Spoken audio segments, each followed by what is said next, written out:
Right, so hello and welcome back to Books and Things, and welcome to another reading vlog. And over the course of this video I'm going to be reading lots of new releases coming out in 2024.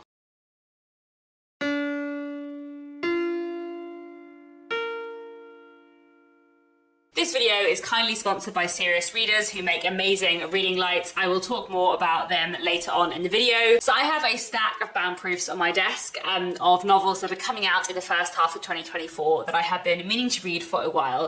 And I thought I would try and read the majority of them in November, and I thought it might be nice to do a vlog of this. I do think about doing this as a day where I will be reading all day, but I'm not sure when I'm going to manage to find a day where I can read all day, and I really want to start the first of my proofs today. So I thought I would just start this video and it can be a kind of a vlog on a theme over the next few weeks. So I'm going to be starting off with this book, which I'm very excited about. This is Miss Austen Investigates by Jessica Bull, which is a sort of cozy murder mystery where Jane Austen is the one solving the crimes, and that sounds delightful to me. I'm very, very excited for this. This is coming out in January and I'm really looking forward to it. So I will check in again soon and let you know how I enjoy it.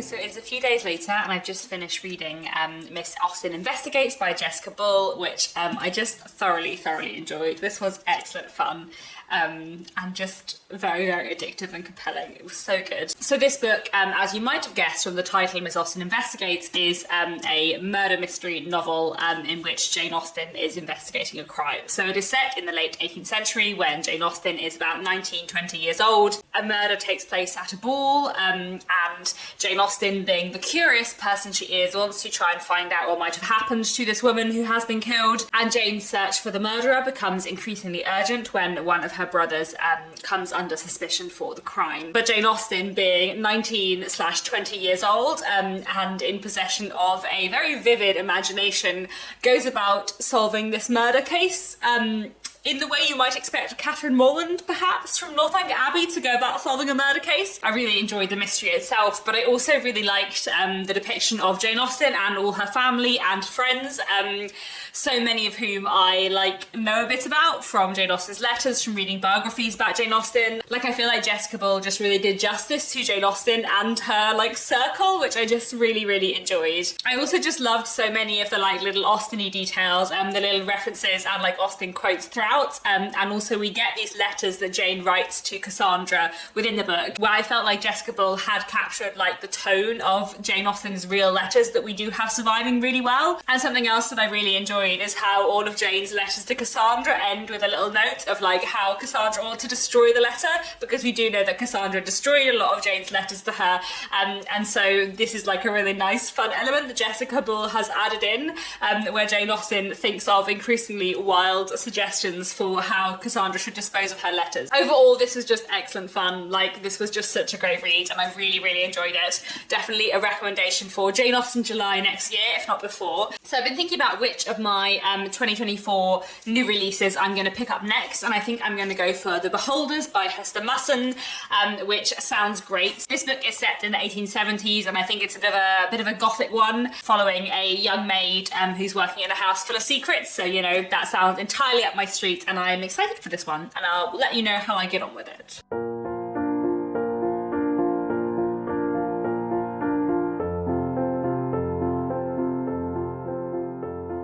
So I'm just going to interrupt my reading here for a little bit to tell you more about Sirus Readers, who are kindly sponsoring this video. Sirus Readers are a great company based in the UK who make really amazing reading lights. So this is my Sirus light here. I have the high definition model, but they also do something called the Alex light and the classic light. And Sirus Readers got in touch with me just over a year ago now and sent me two of their lights. So this is my Sirus light, and then I also have a compact light over my desk, which I'll show you in a second. And Sirus lights are kind of special as reading lights because they use something called daylight wavelength technology, which basically replicates the daylight spectrum as close as is technically possible. So it's much more like having natural light than other lamps are, I suppose. Like I said, I've had this light for just over a year, and I've definitely spoken about Sirus Readers on this channel a few times before, but I genuinely do find that having this good a reading light does make a really big difference. And the compact light as well, which is basically my desk lamp, is really, really good too. Obviously you can only see half of my Sirus light when I'm sitting down, so I'll show you what it looks like in full,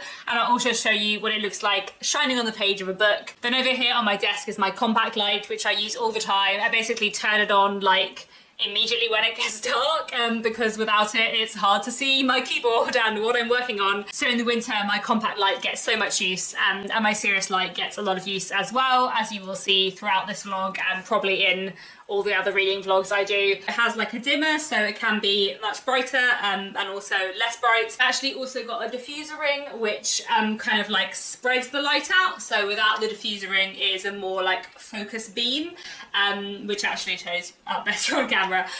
But I use the diffuser ring most of the time because I just really like it. It makes the light like slightly softer. If any of you are interested in Sirus Readers, I'll leave more information about them down below, and I also have an offer code, so there'll be a link down below, and if you enter the offer code SR471 on checkout, then you can get £100 off a high definition light and free delivery. So I'll leave that down below if anyone's interested, and yeah, let's get back to the reading.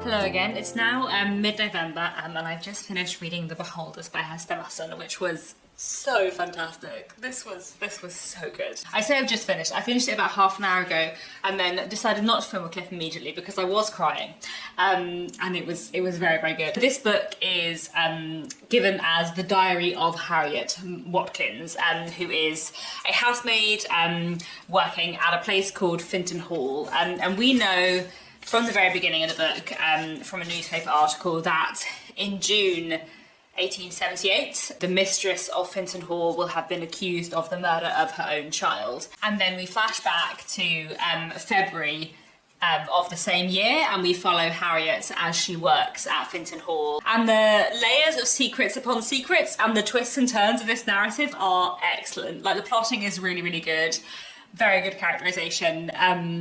It reminded me, I would say, quite a bit of Sarah Waters, quite a bit of Stacey Halls, and also quite a bit of Sarah Collins. Kind of setup of it actually reminded me a bit of The Confessions of Franny Langton, in that we have this sort of murder we know is going to occur, and we've gone like back in time to work out what happens. This was fantastic. It was very dark in very good ways. It was really good, I think, at like exposing the sort of like gritty, grubby undercurrent of polite Victorian life. Like, I feel like that was just really interestingly done, and if the characterization and the complexities of lots of different characters and how you like learned about their complexities over time was really well done. I just thought this was great. I'm also going to put on the screen the final finished cover for this book, because the finished cover is really, really magnificent, and also there's some really like clever things they've done with the cover that is kind of like significant in connection with the novel, and I think that's really, really cool, so I'll put that on the screen as well. And yeah, this was so good.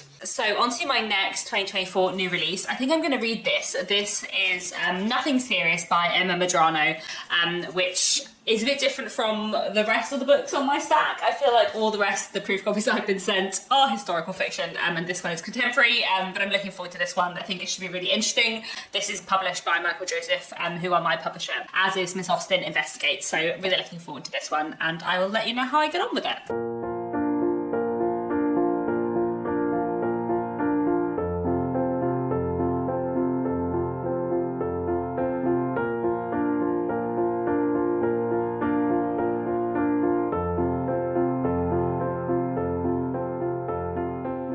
Hello again, it's now a little bit later on in the month, and I've just finished reading Nothing Serious by Emma Medrano, which was really, really fantastic. This was a very good read, very powerful, very compulsive, a real page turner. and really well written. It is pretty dark and grim and raw. This book basically tells a story of two people in dual narrative, Amber and Nikki. Amber is a 17-year-old girl, Nikki is a woman in her mid-30s, and both of them live in Brighton, but they live in completely separate lives. They don't know each other. Both of them are going through very difficult things. Both of them are struggling with their mental health, even if they're not necessarily always aware of that. Amber and Nikki end up connecting in some way when Amber and her friends at school make a fake Tinder profile for their English teacher, and they call this fictional man with their English teacher's photographs Kevin. Amber often feels left out at school and she's trying to impress her friends and make them think that she is cool, so she takes the Tinder profile joke too far and ends up matching with and talking quite a lot to Nikki, and these two people kind of become friends, except that Amber is pretending to be a man in his 30s called Kevin, and Nikki isn't really telling the truth about herself either, though in quite different ways. And this book is, I guess, kind of about loneliness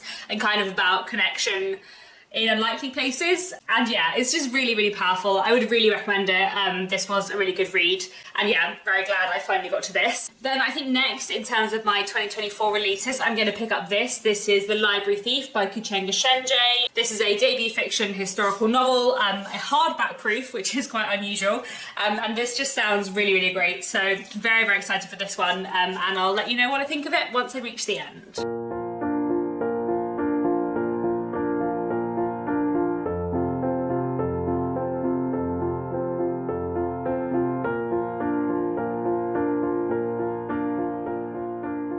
It is now a few days later and I just finished reading The Library Thief by Kuchenga Shenje, which I really enjoyed. So this book tells the story of Florence Granger, who is the daughter of a bookbinder. She's been working as a bookbinder herself as well, but after her father throws her out, she intercepts a letter from one of their clients to her father and turns up at this client's house, Lord Belfry, saying, I'm here to rebind your library. And so Florence ends up staying at Rose Hall, this slightly mysterious house where lots of things are shut up, there's hardly any servants, and Lord Belfry's wife Persephone died in mysterious circumstances some months before. And we kind of follow Florence in this house, rebinding the library and trying to find out exactly what happened with Persephone all those months before. But I would say this is a book that has a kind of like fairly conventional setup in terms of young women arriving at a house with mysteries and going to solve those mysteries. But as the book goes on, it kind of becomes less about the mysteries that Florence is investigating and more about Florence herself as a person and her growth and kind of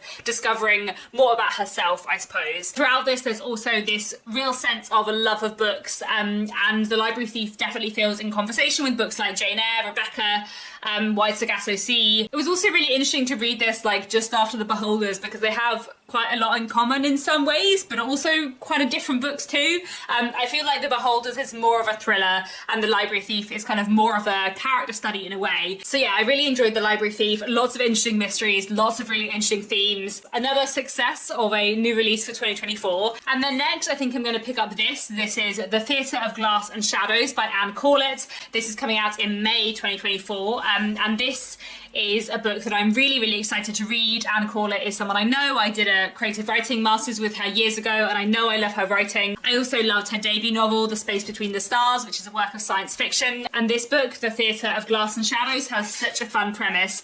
It is set in an alternative London where the city's theatres district is a walled area south of the river where a lavish, immersive production has been running for centuries, and that just sounds so entirely up my street. So I'm very much looking forward to this. I'm going to get started with this evening.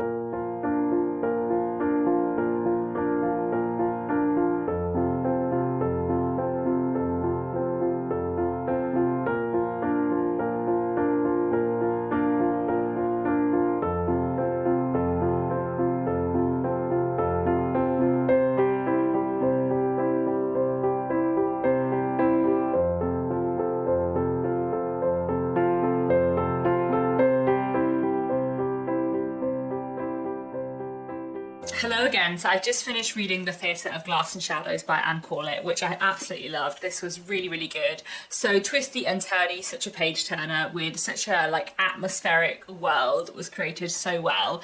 So I think I mentioned the premise of this book when I started reading it, but it's set in this alternative England. I think probably in the sort of 1950s, 1960s. It's got a mid 20th century feel to it, and it's set in this alternative world where South London is this theatre district, which is this massive immersive theatre production that has been going on for centuries and has all of these different plot lines weaving in and out of time. And we're following a young woman called Juliet, who knows nothing about this theatre district. She's never visited there before. She's 19 or 20 years old when her father passes away, and after her father's death, things begin to emerge which make it clear to her that her father once had something to do with the theatre district. So Juliet travels to the theatre district to try and find out what on earth her father and perhaps herself have to do with this place, and everything kind of goes on from there. But it's very, very twisty-turny, and yeah, it was so good. I feel like this is the kind of book you will like if you liked The Binding or The Night Circus or anything by Susanna Clarke, although those books that I've just spoken about are more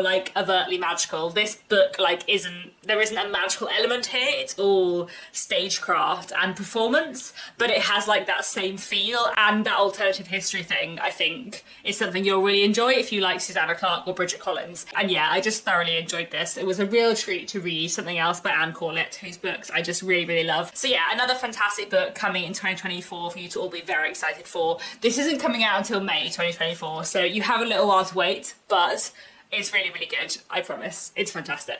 Anyway, so that leaves me with one proof copy, one 2024 release that I haven't got to yet, and that is this. This is The Bone Hunters by Joanne Byrne, so I think I'm going to start this now. I have a bit of time the rest of today. I've got 2 days in between 2 freelance editorial jobs, so I think I'm going to try and read this all in one day if I can. I would definitely like to. I'll see how I get on with it. It's not too long, but you never know. So this is a book which is all about female fossil hunters in the early 19th century, which just sounds very up my street, and I'm very excited for it.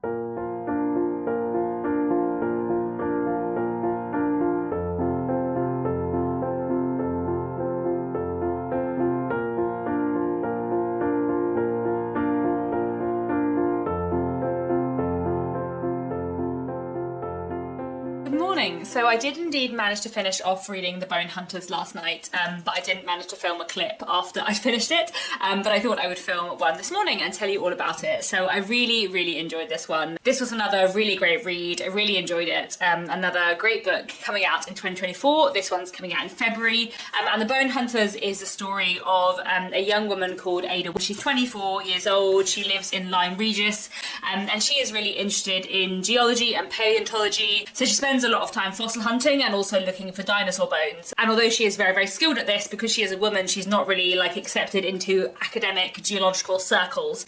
So she ends up at the beginning of this book teaming up with a male geologist who has come to Lyme for a few months to study the fossils and the bones and to see what he can find. They end up working together to try and uncover the remains of a newly discovered creature that Ada thinks she has found, and then everything kind of goes on from there. But the book takes quite a lot of unexpected turns along the way, I suppose. The writing reminds me a lot of Liz Hyder and Elizabeth McNeil, so if you like those two authors, I think you'll really like this one. And it's made me really excited to seek out Byrne's debut novel, The Hemlock Cure, which I haven't read yet, but The Bone Hunters was really, really great. I really liked Ada as a character, and I feel like the kind of theme of it and the look at early 19th century paleontology, geology was really, really interesting. So yeah, another book I definitely recommend. So there we have it. Those are 6 books that are coming out in the first half of 2024, and I really enjoyed all of them. It's been a very, very successful reading vlog of new releases for next year, and I'm very glad that I finally got through all my review copies, because I have been feeling guilty about not reading some of these for quite a few months, and I did genuinely enjoy them all.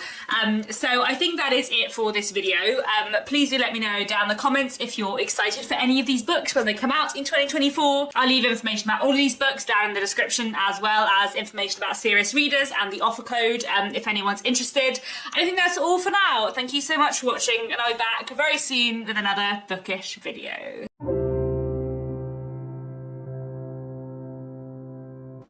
I very am rambly today. That's not even a sentence. I am very rambly today because this book was so good.